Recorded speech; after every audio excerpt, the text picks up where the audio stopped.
Les négociations de paix au Yémen sont âpres et le médiateur de l'ONU ne s'en cache pas. Le cessez-le-feu a été violé à plusieurs reprises ces derniers jours, tandis que les rebelles pro-iraniens menacent d'intensifier leurs tirs de missiles contre l'Arabie saoudite voisine.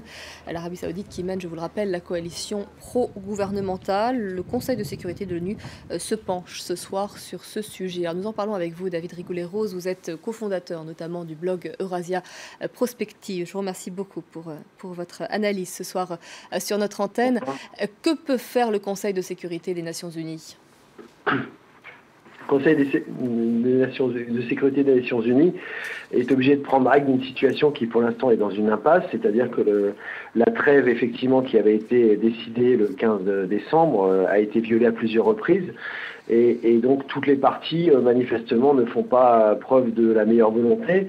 C'est dire que à chaque fois, d'ailleurs le représentant spécial de l'ONU, le médiateur Ismaël Ould Sheikh-Ahmed, a reporté au 14 janvier prochain la poursuite des négociations qui pour l'instant sont largement hypothéquées par la situation sur le terrain.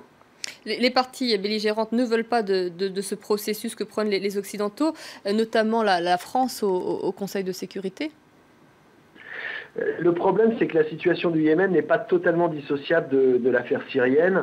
Et d'ailleurs, en termes de calendrier, on voit bien que janvier est un mois clé, puisque dans l'affaire syrienne, c'est le mois qui est prévu pour le début de négociations avec l'opposition syrienne.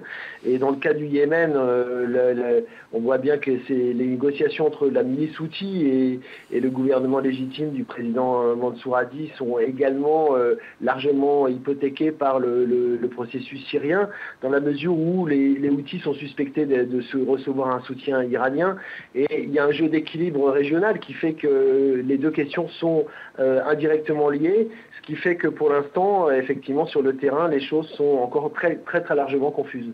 On se dit que les Nations Unies pourraient au moins gérer l'aspect humanitaire, ce qu'elle fait déjà, mais on le voit depuis des mois, la situation sur le terrain entrave l'action humanitaire.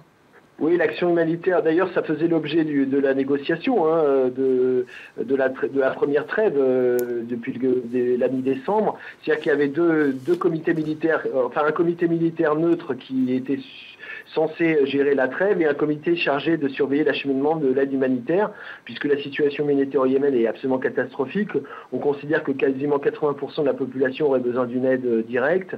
14 millions de Yéménites sont en insécurité alimentaire, alors que 2,5 millions sont déplacés. Et il y avait un faible espoir, effectivement, au début décembre, puisque le coordinateur de l'assistance humanitaire, Jamie McCall-Brick, avait évoqué une amélioration, justement, dans l'accès de Taïz, qui est assiégé par les Houthis. Et le problème, c'est qu'effectivement, avec les difficultés de négociation et le fait que la trêve ait été violée, ça reporte sine die un certain nombre d'améliorations humanitaires. Merci beaucoup, David Rigoulet-Rose, pour ces éléments. Merci à vous. Merci, au revoir.